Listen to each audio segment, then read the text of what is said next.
I'm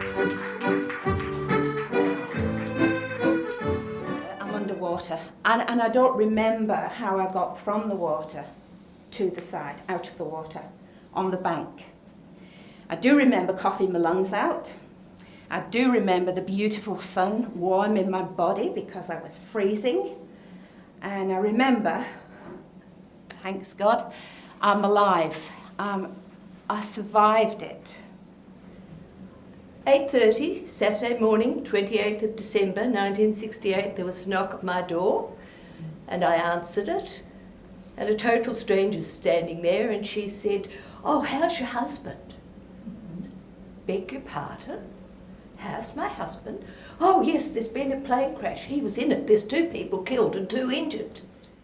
My father was very good, but he had 3 very strict rules we weren't allowed to do. Firstly, when I used to ride a bike to school, I must never ride over the bridge because a sister of my girlfriend had ridden down the bridge and been hit by a car. There were only about 10 in Narrogin, but she was killed.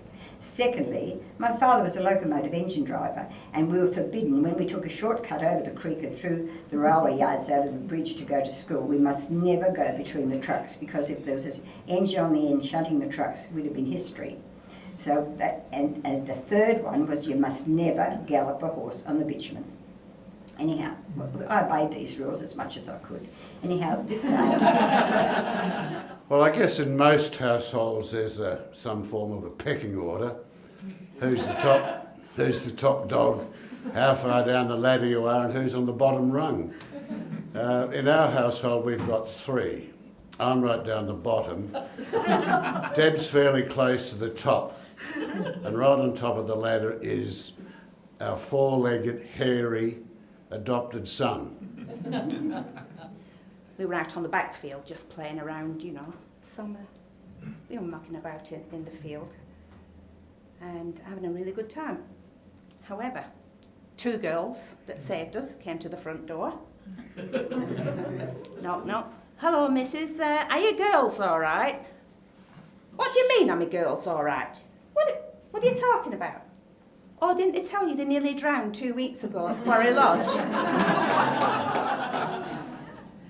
John himself never quite recovered from the tragic, horrific accident that left 2 families fatherless.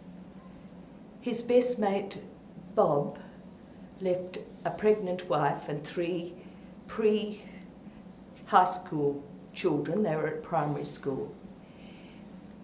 And that he himself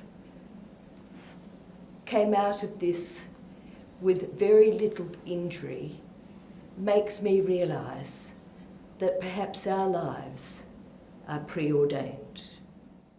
But the nicest part of it was the vet must have come to us for about 4 or 5 times, and he was Mr. Neil, and he was a very, very good man. And Mum, we didn't have a lot of money, and Mum went to pay him, and he said to Mum, he said, "You're Jim Maguire's daughter and granddaughter, aren't you?" And Mum said, "That's correct." He said, "No, there's no charge." He said, "During the Depression, your father kept us in meat when we had no money," and he said, "And it's karma, I'm paying you back." So I felt that perhaps Grandpa Maguire had been watching down from me all that time and keeping his eye on me and looking after me.